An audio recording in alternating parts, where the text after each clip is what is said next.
All right, it's Eddie Trunk, and it is great to have in studio with me all 4 members of Mötley Crüe. We'll go around the horn here and start with the man on my right, Mr. Nicky Six. Hello. Good to see you, man. I thought I was on your left for a second. You're on my right.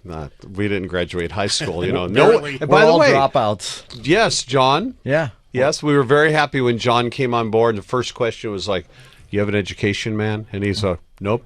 I dropped out of high school." You're in. Yes. Well, the club. Yeah, join the club. You're in the club. That's all it took. Vince Neal is here. Vince, did you graduate high school? Nope. You didn't? Well, I see a trend going on. None here. of us did, yeah. Wow. Tommy, you didn't? Nope. And Vince and I went to the same school together and bailed from the same Dropped school out of the together. same school together. Really? That school sucked. Wow. And John, you didn't graduate? No, me not so good at school. Me neither. I was thrilled. You didn't graduate either? No, I graduated, but I did with a D-. Oh, I mean, I just wanted to get out. Just get me out of there. You were almost in the club. I Eddie. was almost in. the I could have club. never been a Mötley Crüe. That wouldn't have made it. No, exactly. I remember Bryn Bridenthal was our publicist when we first started over at Elektra Records, and she did Queen. That was like her really, like she really groomed and got Queen out there. And of course we know Queen's education. And then when she met us, she was like, "I love you guys. You guys are like all high school drop. You're the opposite of Queen." Yeah. Right. They went to some like high-end tech school or something. Or prestigious art colleges, art schools, and all that. Exactly. So guys, with the time we have, because I mean, gosh, I could talk to you for hours. But first of all, people are hearing this on a Thursday. This past Monday, you played here in New York City at the Bowery Ballroom.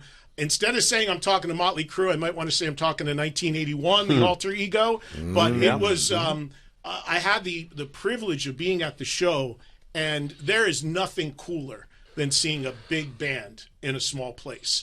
And it was so great and so raw and so like punk rock, man. I loved that you guys did that. Where did the idea come from to do, an underplay like that? Who had that idea? It started in London. We were sitting in a bar at the whatever that hotel was, that really nice hotel. Yeah. Oh yeah. We were out Whitehead, like we were playing every other day over there. We were sitting downstairs and we were just like talking about stuff we want to do. And it was actually Vince goes, we should play a club.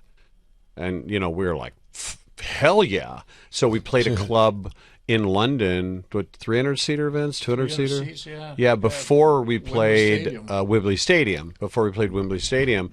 And that kind of got our juices going because it reminded us of being in rehearsal, to be honest with you. Well, we actually did it one time. We played the Whiskey A Go-Go. Yeah, that's right. Before we did 3 sold out. The Kickstart video, right? Kickstart, yeah. Yes. That's shot from that, right? That's you right. guys on your way Joe there. with Sam Kinison, the ambulance, and that's the first time we actually did a club, and then 3 nights at the Forum or something, or the big place. How does that feel for you guys as performers and musicians to do something like that? Because there was a moment when I was watching where, Vince, you had your mic stand and Nicky's got that long-ass neck on his bass guitar, and you guys a couple times almost crossed swords. We were kind of tiptoeing past each other.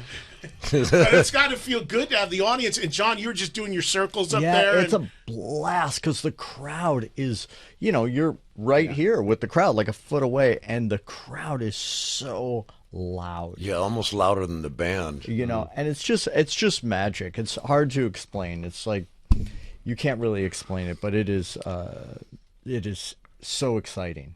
And Tommy, you went from having like the highest drum riser in the world to none. Yeah. In that club, right? Yeah. So I don't even think you were on a riser, were you? No, just on the deck, just on the stage. Yeah. Which, drums are meant to be on the floor, like a bass amp. That those things don't. For us, they don't sound that great up in the air. For all of us, it's like those drums and the ambience in the bottom end of it, and it connects to the bass, the guitars on top, and the vocals. That's what it's like in rehearsal for us. What you saw was us in rehearsal. Yeah. And that's, to me, my favorite part of being in the band is like when we have rehearsals, I call John up. I'm like, I'm so excited because you never know what's going to happen. You might come up with a new song. You get to laugh a lot. You get to remember what it's like to be a band and not be like on a stadium for a second, which, trust me, we love. Sure. Sure. It was so cool, and you caught that energy, man, and it felt like I'm watching Mötley rehearse. It was just so raw. It was so great. And of course, you played Dogs of War, the brand new song. Was that the first time you played it live, or did you do it in the Atlantic City shows? Atlantic City. Yeah. Yep. You did it in Atlantic City. Yeah. So let's talk about the new music, because it's been 5-6 years since the Dirt soundtrack and there was new music. This is the first official music with John in the band. The origins of the song, Nikki, Dogs of War, how long's it been around and how did it come together? We were in, was it South America or Europe? Everyone was at the pool, and I read this article on cancel culture, and part of my process is reactionary to things I read or feel. And I was writing some, and I showed Tommy, and it was very shout at the devil. Had to create. Tommy's like, we got to put something together with that, and we started goofing around backstage. That song's called Canceled, and we went into studio to demo it. And Tommy was like, I love this, like we really like Refused and obviously Rage. And Tommy had this kind of idea and kept pushing John, and John came up with the riff. And we went home. We were there to do Canceled, but we ended up with this new idea. And then I went home and was watching A Handmaid's Tale, and there was a line in the movie, it's a Latin phrase called "Don't let the bastards get you down." And I kind of had one of those stream of consciousness moments. I came in, Tommy and John were there. Vince was back in Nashville at the time, and I read it to him, and they were like, that's it. And we put it together really quick, sent it to Vince. He put his vocals down, and then we sent it to Bob Rock, and he was like, I have to do these songs. I have to do these songs. And we've been focusing on Dogs of War. I sometimes forget about Canceled, but it's got a real kind of Aerosmith swagger to it, doesn't it? Yeah. Does it? It's a little bit. It is. So there's another song called Canceled. Yes. Dogs of War became Canceled. We wrote a song called Canceled. Okay. And Dogs of War, and we recorded the Beastie Boys cover of Fight for Your Right. So there's 3 new songs. Yeah. One out, 2 more coming. Yeah, that's the plan. Well, there's no plan, is there?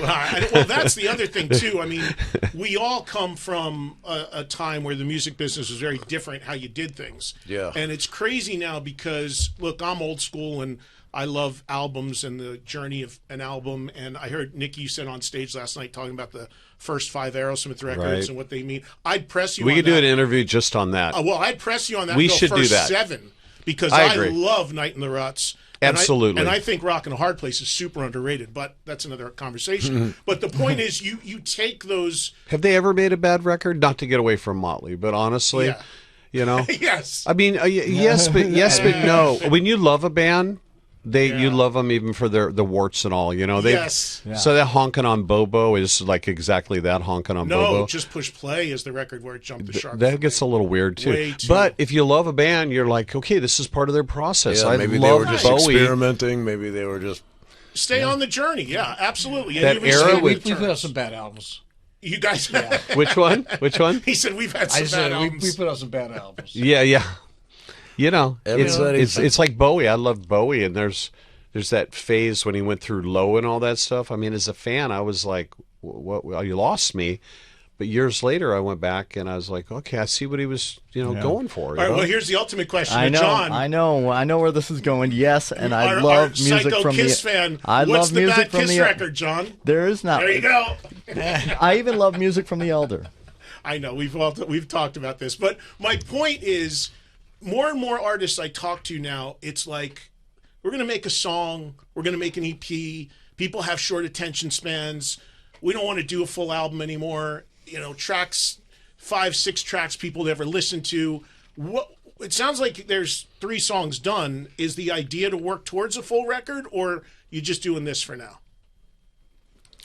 We just kind of, I think we just were like, John being in the band and all the new energy that he's brought, we were like, just inspired to like make something. Let's make some fucking new music. Fuck, I don't think that we ever to think that